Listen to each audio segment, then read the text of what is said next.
श्री सद्गुरु महाराज की जय। बंदो गुरुपद कंज कृपा सिंधु नरूप हरि महामोहतम पुंज जासो वचन रवि कर निकर। मेरा मुझ में कुछ नहीं, जो कुछ है सब तोर, तेरा तुझको सौंप के क्या लागेगा मोर। हे गुरु, संत में ही उपदेशामृत का गुरु महाराज का प्रवचन का 38वां प्रवचन। संत को ही मैं स्थित प्रज्ञ कहता हूँ। प्यारे धर्मानुरागिणी जनता, यह सत्संग हम लोगों को बहुत ऊंचे जाने को सिखलाता है, इतना ऊंचा जिससे विशेष कोई ऊंचाई नहीं हो सकती। ऊंचाई की शिखर पर पहुंचाने के लिए सत्संग सिखाता है। संतों के संग को सत्संग कहते हैं। सत्संगति दुर्लभ संसारा, निर्विष दंड भरी एक हूँ बारा। गोस्वामी तुलसीदास जी ने ठीक ही कहा है, प्रत्यक्ष में संतों का संग वास्तव में बड़ा दुर्लभ है। संतों के पहचान को योग्यता मुझ में नहीं है। बड़े बड़े साधकों तथा संत लोगों ने संतों का गुण जैसा वर्णन किया है, मैं उन्हें पहचानने योग्य बनूं, यह बहुत दुर्लभ है। अमित बोध अनिमित भोगी, असत्य सार कवि गोविंद योगी। सुनु मुनि साधुन के गुण हो जेते, कही न सकही सारद श्रुति तेते। विधि हरिहर कवि गोविंद वाणी, कात साधु महिमा सकुचानी। सो मो सन कही जात न कैसे, साक वनिक मणि गण गुण जैसे। गोस्वामी तुलसीदास जी महाराज ने लिखा है। तुलसी साहब भी संत कहलाते हैं। वे बहुत अच्छे थे। लोग कहते हैं उत्तर प्रांत के लोग उनको जानते हैं, इधर के लोग उन्हें विशेष नहीं जानते। उन्होंने कहा है, जो कोई कहे साध को चिन्हा, तुलसी हाथ कान पर दिन्हा। गीता में भगवान श्री कृष्ण से अर्जुन ने स्थित प्रज्ञ अर्थात संत का लक्षण पूछा कि वे कैसे बोलते चलते बैठते हैं। इन प्रश्नों का उत्तर नहीं देकर भगवान ने केवल उनका स्थित प्रज्ञों संतों का गुण ही गाया है। संत को ही मैं स्थित प्रज्ञ कहता हूँ। संतों के गुण का वर्णन है, किंतु उनको ठीक ठीक पहचानना अति कठिन है। जो संत है वे ही संत को पहचान सकते हैं। जैसे जोहरी हीरा को पहचानते हैं। हीरा परखे जोहरी, शब्द को परखे साध।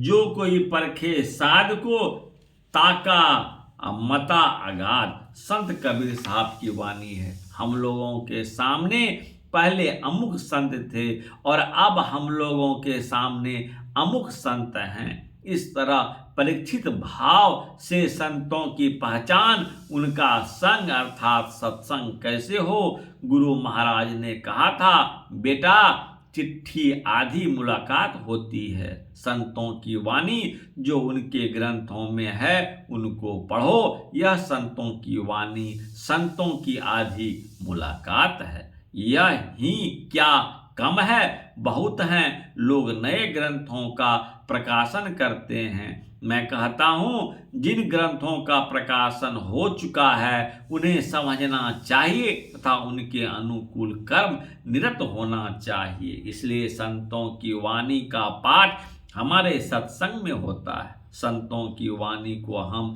समझेंगे तो उनके अनुकूल चलेंगे। संतों की वाणी में है, जीवन से मरना भला, जो मरे जाने कोई।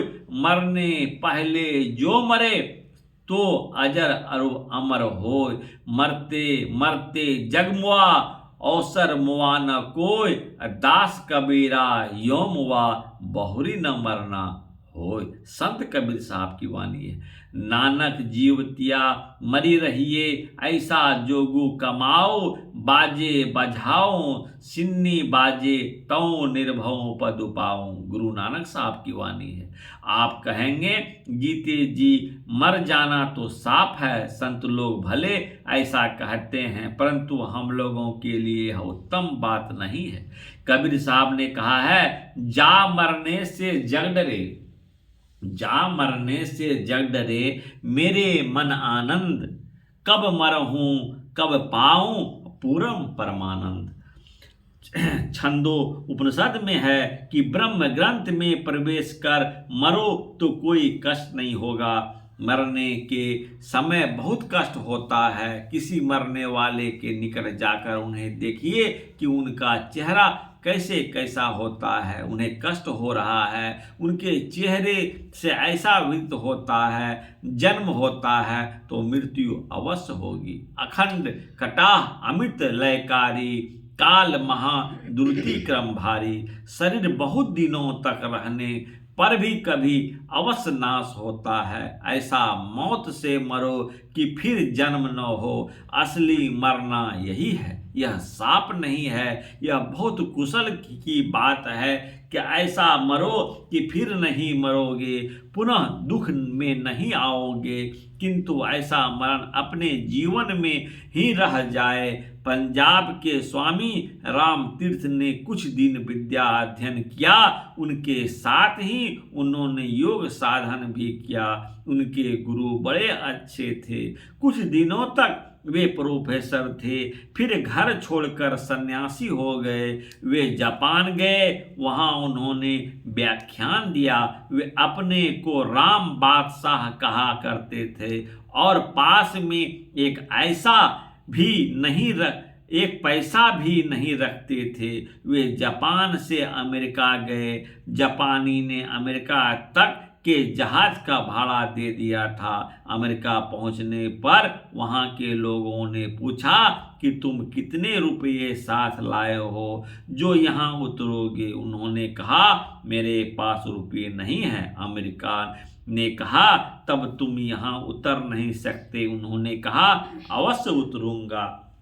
अमेरिकन ने पूछा तुम कौन हो? उन्होंने कहा मैं राम बादशाह हूं। पुनः अमेरिकन ने पूछा कौन राम बादशाह जिन्होंने भारत से जापान पहुंचकर व्याख्यान दिया है? उन्होंने कहा हाँ वही राम बादशाह। वहां के एक और अमेरिकन सज्जन ने कहा कि इन्हें जहाज से उतरने दो, ये जब तक अमेरिका में रहेंगे तब तक मैं इनका सब खर्च अपने ऊपर लेता हूँ। राम बादशाह हंसे और बोल उठे खजाना तो बादशाह के खजांची के पास में रहता है, खुद बादशाह के पास नहीं। उन सज्जन की ओर बताकर उन्होंने कहा देखो ये मेरे खजांची हैं। वहाँ के लोगों ने कहा कि आप विज्ञापन छपवा कर वितरण कराइए कि लोग आकर आपका व्याख्यान सुने। राम बादशाह ने कहा कि मैं इस तरह विज्ञापन वितरण नहीं करता हूँ। शहर के अच्छे अच्छे डॉक्टर मेरे पास आवे, सिवाय उनके और दूसरा कोई नहीं आवे। वे ही डॉक्टर मेरे विज्ञापन होंगे। ऐसा ही हुआ। उन्होंने अपने शरीर की जांच करवाई। डॉक्टरों ने अपनी जांच में उनके शरीर को बिल्कुल मृतक पाया। दिल का धड़कन और नाड़ियों के स्पंद सभी बंद थे। फिर वह जिंदा कैसे हैं? यह देखकर डॉक्टर घबराए। राम बादशाह ने कहा कि शरीर सब दिन मृतक है। मैं जिंदा था, अभी जिंदा हूं और जिंदा रहूंगा। यही भारतीय योग विद्या है। जीते जी मर जाएं, यह बड़ी खुशी की बात है। शरीर मर है और जीवात्मा अमर है, यह कभी नहीं मरता। जीवन काल में शरीर से संग छूट गया, फिर मरने पर संग नहीं हो सकता। जिनके जीवन में शरीर संग है उनके मरने पर शरीर नहीं छूट सकता। इस शरीर से कैसे छूटा जाए, यही हम लोग जनाना करना और कराना चाहते हैं। इसलिए पहले शरीर को स्थिर रखो, एक आसन से देर तक बैठो। आसन दृढ़ आहार दृढ़, भजन नेम दृढ़ होय, तो प्राणी पावे कछुक, नहीं तो रहे विषय रस मोय। भोजन की मात्रा जानो, कितना खाना चाहिए, कब खाना चाहिए, इसको जानो। गीता कहती है न पूरा भरकर खाओ न बिल्कुल उपवास करो, स्वल्प भोजन बनो और तब भजन करो। बचपन में पढ़ने में मन नहीं लगता था। हमारे पिताजी, हमारे अभिभावक ने हमको स्कूल भेजा, इस तरह विद्या पढ़ा। महर्षि शिवव्रत लाल जी महोदय जी ने कहा कि सत्संग में एक आसन से बैठो, यह आसन का साधन है। ध्यान देकर सुनोगे तो क्या सत्संग हुआ यह समझ सकोगे।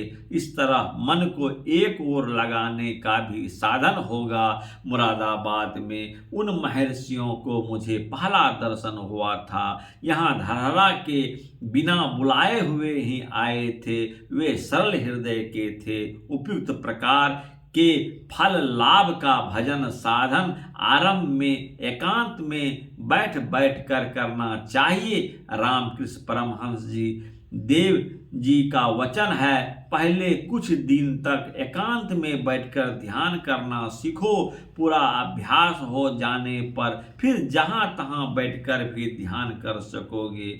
पेड़ जब छोटा रहता है तब उसको घेरा लगा कर रखना पड़ता है, नहीं तो गाय बकरियां चर जाए। जब वह पेड़ पूरा बढ़ जाता है तब फिर उसमें 10-10 गाय बकरियां बंधी रहने पर भी उसका कुछ नहीं बिगाड़ सकता। गुरु नानक देव जी ने कहा, रहिए एकांती एको मनी, बैसा आशा मनी निसरो अमुक, अगोचरो देखी दिखाए नानक ताका दासो।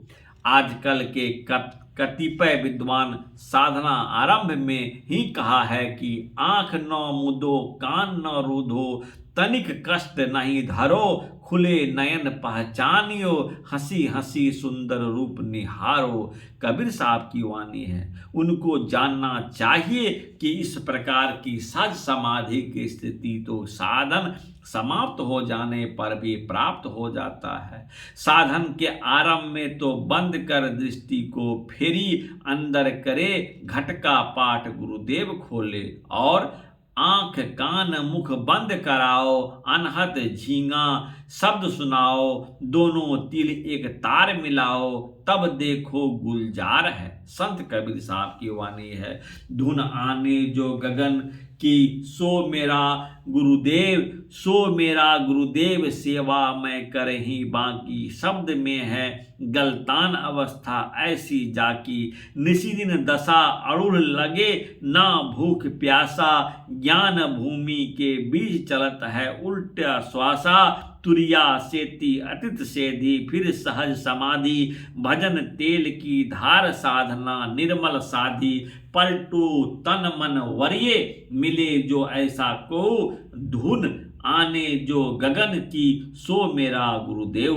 संत पलटू साहब की वाणी है। हमको इन संतोक्त आरंभिक साधनों का पहले अभ्यास करना चाहिए। अब मैं आता हूँ जो शब्द अभी गाए हैं। मेरी सूरत सुहागनी जागरी, क्या तुम सोवत मोह नींद में, उठी के भजनिया में लागरी, चित से शब्द सुनो सरबन दे उठत मधुर धुन रागरी, दौ कर जोड़ी शीश चरणन दे भक्ति अचल वर मांगरी, कहे कबीर सुनो भाई साधो जगत पीठ दे भागरी। सुहागिनी स्त्रियां वह है जो पति से प्यार करे, जो पति से प्यार नहीं करे वह दुहागिनी है। जीवात्मा सूरत को कहते हैं। आदि सूरत सत पुरुष ते आई, जीव सोए बोलिए सो ताई। सूरत का अर्थ ख्याल भी होता है। जीवात्मा के लिए सूरत शब्द का प्रयोग संतवाणी में बहुत किया है। जिसका पति जीवित हो और जो पति से प्यार करे वह सुहागिनी है। चेतक आत्मा को स्त्री कहा गया है, इसका पति परमात्मा है। चेतन आत्मा को जिधर नहीं जाना चाहिए उधर भी जाती है, इसलिए जगने के लिए कहते हैं। भजन में लगने से जगना होगा। मोह लोभ में जगना नहीं है, सोना है। असार तत्व के त्याग का और सार तत्व का ग्रहण कर सूरत या जीव को ज्ञान होना चाहिए, तब वह उठा और जगा। यह त्याग और ग्रहण केवल विचार से नहीं होगा। स्वप्न में केवल विचार हो कि जग जाएं तो केवल कहने से जगते हो या कोई स्वाभाविक क्रिया होती है। जागृत से स्वप्न में जाने के लिए बाहर के ख्याल छूटते हैं। स्वप्न में इसका ख्याल मन में होता है तो विविध स्वप्न देखते हैं। जगने और सपने में अंतर्मुखी होना और बाहर होना स्वाभाविक है। जगने के स्थान से दूसरे स्थान में जाने से दूसरी अवस्था हो जाती है। लोभ मोह में हम नहीं रहें, सार को पकड़ें, ऐसा ज्ञान होने पर भी भूल भटक जाते हैं। ऐसा क्यों? इसलिए कि जगने के स्थान में नहीं है। हम लोग इस शरीर में कहाँ हैं? आँख में हैं। आँख बंद कर पूछिए मैं कहाँ हूँ तो उत्तर आएगा कि अंधकार में। अंधकार कहाँ है? नैनाकाश में। नैनाकाश में अंधकार है और अंधकार में मैं हूँ, इसलिए मैं आँख में हूँ। जान ले सत्य पहचान ले, सुरत सांची बसे दीद दाना। दरिया साहब बिहारी की वाणी है। नेत्रस जागृति विद्या कांठे स्वम समाविष्टं ब्रह्मोपनिषद में है। जागृत से स्वप्न में जाने पर स्थान छूट जाता है। उस समय आप कंठ में चले जाते हैं। स्वर का स्थान कंठ है, इसलिए स्वप्न में भी कभी कभी बोल उठते हैं। कंठ को सोडल दल कमल भी कहते हैं। जब तक यहाँ रहेंगे तब तक आप स्वप्न में रहेंगे। गहरी नींद में फेफड़ा में रहेंगे। वह स्वर का स्थान नहीं है, इसलिए हम बोल नहीं सकते। हम साधारणतः जागृत, स्वप्न और सुषुप्ति इन तीनों अवस्थाओं में जाते आते रहते हैं। स्वप्न में से जागते हैं, किंतु इस जगने को जगना नहीं कहते। मुर्दा में स्थिर रखने से जगना होगा। दरिया साहब मारवाड़ी कहते हैं, माया मुख जागे सभे सो सुता जग जान, दरिया जागे ब्रह्म दिशी सो जागा फरमान। हम लोग मोह में सोए हुए हैं, इससे कैसे जगा जाएगा? तो कहा चित्त से शब्द सुनो सरबन दे उठत मधुर धुन रागरी। आपके अंदर राग बोलता है, यही घट बाजे तलब निशाना, बहिरा शब्द सुने नहीं काना। ध्वनि को सुनने के लिए तुम वहाँ ठहरो जहाँ पर जाकर तुम सुन सकते हो। कहाँ पर जाकर कोई सुन सकते हैं? इसके लिए पहले वैष्णवी मुद्रा व सांभवी मुद्रा यानी दृष्टि योग करने के लिए नाद बिंदु उपनिषद में कहा है और संतों की वाणी में भी इसकी विधि बतलाई गई है। दृष्टि योग करने से ही आप वहां पहुंचकर सुन सकते हैं, जहां पहुंचकर संतवाणी के अनुकूल आंतरिक नाद सुना जा सकता है। कितने कहते हैं कि बिना दृष्टि योग के किए ही तो सुनते हैं, तो उनको जान चाहिए कि वे उस शब्द को नहीं सुन सकते जो सुनना चाहिए। यदि बिना दृष्टि योग के ही शब्द को सुनना होता तो संत लोग दृष्टि साधन करने पर भी विशेष जोर नहीं देते। इसकी शिक्षा कहाँ होगी? जहाँ होगी वहाँ जाइए, अर्थात संतों के पास जाइए। यह क्रिया कीजिए तब संसार की ओर पीठ होगी। अभी संसार में कहीं भी जाओ सन्मुख संसार रहेगा। मुर्दा में जाने से संसार की ओर पीठ देना होगा। गोस्वामी तुलसीदास के शब्दों में सुनाया गया है, जागो जागो जीव जड़ जो है, जग जामनी देह गेह नेह जानी, जैसे घन दामनी। इन्होंने भी एक दूसरे पद में चौथी अवस्था में जाने के लिए कहा है।